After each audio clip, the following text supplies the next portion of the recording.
is me when I was 18 years old at Amsterdam Zoo. Throughout my childhood and teenage years, no day out filled me with more excitement and joy than visiting a zoo. But as I learned later, it turns out that zoos are actually not happy places for animals. Let me explain why.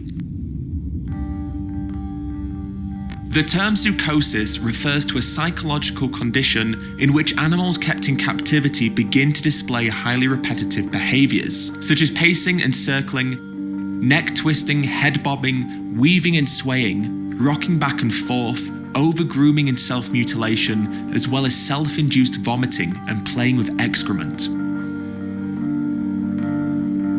The problem is, animals have evolved physically and behaviorally over thousands of years to become specifically adapted to their natural habitat. However, captivity is nothing like life in the wild. Animals in captivity have no freedom, no autonomy, and no agency. Their environment is forced upon them. Social interactions and circumstances are forced upon them. They have to continuously be in the presence of humans who may be loud, who may bang on their enclosures, who may point at them, or in the case of a tiger at London Zoo, may have beer poured on them by a drunk visitor.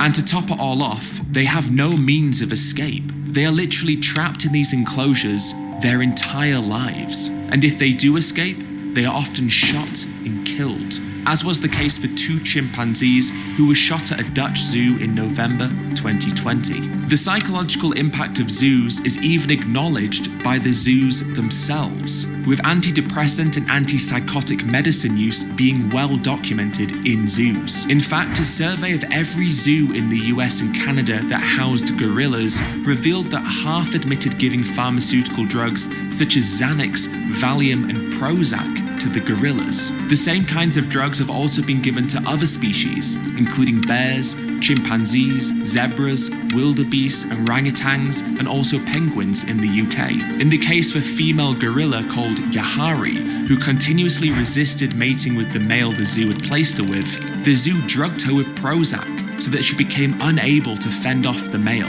It's also difficult to fully know the true scale of the problem. As Laurel Breitman, the author of a book called Animal Madness, puts it, at every zoo where I spoke to someone, a psychopharmaceutical had been tried. Clearly something is wrong here. Even if we just think about dogs, we view people who keep dogs locked up or who don't take them outside for walks to be dog abusers. Yet we lock up wild animals and confine them for their entire lives, but don't consider that to be abuse. Elephants are a notable example. In the wild, they walk up to 50 miles a day, yet in zoos, these social and cognitively complex animals are confined in enclosed spaces where they can suffer from arthritis and joint pain. A study on African elephants showed that the average lifespan of African elephants in European zoos is less than 17 years, which is less than half the average lifespan of African elephants who were killed by poachers in the wild. And when the study looked at African elephants not affected by poaching, their average lifespan was 56 years in the wild, or more than 3 times as long as those kept in European zoos. In other words, our enjoyment at zoos comes at the expense of the sanity and well-being of the animals confined within them. Zoos have presented themselves as being essential to the conservation of endangered species, but is that really the case? There have been some cases of reintroduction of wild species using zoo animals, as was the case with the Arabian oryx. However, these examples are few and far between, and don't justify the confinement of every other animal species in zoos. After all, the captivity of elephants, lions, dolphins, and bears had no bearing on the success of the Arabian oryx reintroduction. And if we just consider that the majority of successful reintroduction programs are carried out by government agencies and not zoos anyway, then it becomes clear that the successful reintroductions only require targeted breeding programs for the critically endangered species that needed saving, not the existence of zoos. And it only goes downhill from here. Back in 2014, the world looked on in horror as a perfectly healthy giraffe called Marius was shot to death at Copenhagen Zoo. We all want to teach our children about the cycle of life and death in the animal world, but Copenhagen Zoo may have taken this philosophy a little bit too far by putting down a perfectly healthy 2-year-old giraffe called Marius, dismembering him in front of school children, and then feeding him to the lions. This giraffe walked out here at 9:15. It was let out into its yard over there. Then there was a zookeeper with some rye bread. It really likes rye bread, and he said, "Here you go, Marius, here's some rye bread." I stood behind with a rifle, and when he put his head forward and ate the rye bread, then I shot him through the brain. And he wasn't shot because he posed a threat to human life. He was shot because he was considered surplus. In other words, there were more giraffes at the zoo than the zoo wanted. A few weeks later, the same zoo then killed 4 lions, including 2 cubs, all because they wanted to make space for a new male lion they wanted to use for breeding. And this practice of killing healthy animals is not specific to just Copenhagen Zoo. In fact, it is estimated that every year, between 3,000 and 5,000 animals are killed by humans in European zoos that are members of the European Association of Zoos and Aquariums, which is the organization that operates the European Endangered Species Program.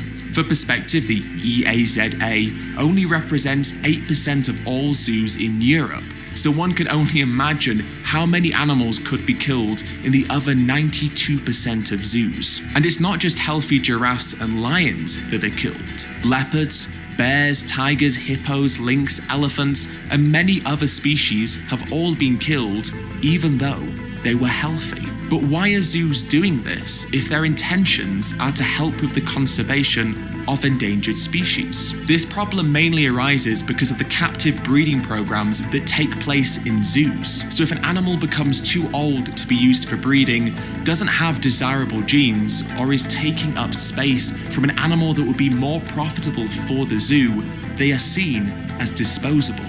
And not only are healthy animals being killed in zoos, but other healthy animals are being taken from the wild. In 2016, 18 African elephants were captured from the wild and brought to zoos in the US. Dan Ash, who at that time was the director of the United States Fish and Wildlife Service, which is the organization that approved the capturing of the elephants, is now the president and CEO of the Association of Zoos and Aquariums, an organization whose members include those who received the wild-caught elephants and state on their website that visitors can trust that AZA-accredited zoos and aquariums are working hard to protect wildlife and wild habitat for future generations to enjoy. But how exactly?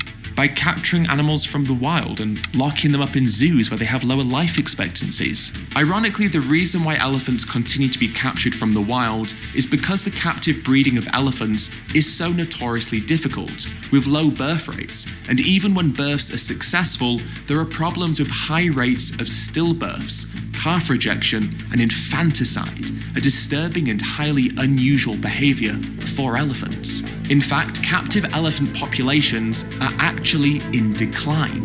It's estimated that for every new birth in captivity, 2 captive elephants die, and that the infant mortality rate for elephants in zoos is nearly 3 times what it is in the wild. In other words, rather than wild elephants relying on captive elephants to sustain their population numbers, captive elephants are instead reliant on wild elephants to sustain their population numbers. The International Union for Conservation of Nature, which is the organization that keeps track of the conservation status of animals more comprehensively than any other, state that they do not endorse the removal of African elephants from the wild for any captive use. And beyond all of this, it would be impossible to take many species of animals from zoos and place them into the wild because they would not be equipped to survive there. Plus, because of the decades of inbreeding, the animals can have wrong genetic profiles and be diseased, meaning that mixing these captive animals with wild animals from the same species could weaken the genetics of the wild populations. In the case of London Zoo, a study showed that 2 out of 3 lion cubs born there die because of the amount of inbreeding that has taken place. As one of the authors of the study put it, there are situations where they've bred the grandfathers with the granddaughters. This shows that the concept that zoos are conservation tools is completely false. This research blows that idea apart. Furthermore, it's estimated that 70 to 75% of species kept at European zoos are not threatened in the wild, and only 5% of mammals kept at the zoos are considered critically endangered, many of which are not able to be introduced into the wild anyway for the reasons just noted. So what are the conservation benefits of keeping animals that can't be introduced into the wild, and the vast majority of which are not endangered in the first place? Zoos would argue that they donate money to conservation efforts. However, the Association of Zoos and Aquariums state that they have 200 million visitors a year to their accredited zoos and donate $160 million a year to wildlife conservation. This means that just 80 cents from every visitor is donated to wildlife conservation.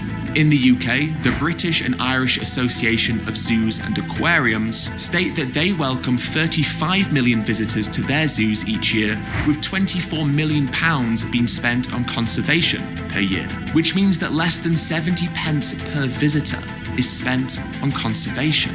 And this doesn't take into consideration the money spent in the zoo on food, drinks, and merchandise from the zoo shops. In other words, donating $1 or £1 to a conservation organisation would contribute more funds to wildlife conservation than visiting a zoo, and it doesn't involve subjecting wild animals to a life in captivity and all the problems that causes. When London Zoo spent £5.3 million on a new gorilla enclosure, the chief consultant to the UN Great Apes Survival Partnership said, £5 million for 3 gorillas, when national parks are seeing that number killed every day for want of some Land Rovers and trained men and anti-poaching patrols. It must be very frustrating for the warden of a national park to see. And if we put this point further into perspective, Chester Zoo in the UK had an income of £47.4 million in 2019, which incidentally is about the same amount as the annual budget for the Kenya Wildlife Service. The Kenya Wildlife Service manages 27 national parks, 32 national reserves, and 4 national sanctuaries, 4 marine national parks, and 6 marine national reserves. In just one of their national parks, there are 1,600 elephants and more than 100 lions, as well as over 50 other mammal species. For reference, there are 6 elephants and 3 lions at Chester Zoo. Because of Kenya Wildlife Service's anti-poaching work, there has been a 12% increase in the number of elephants, rhinos, lions, giraffes, zebras, and antelopes since 2014. So the income of just one of the more than 300 licensed zoos in the UK could fund the annual budget of Kenya Wildlife Service. A great day's in store for everyone. Come to Chester Zoo and see.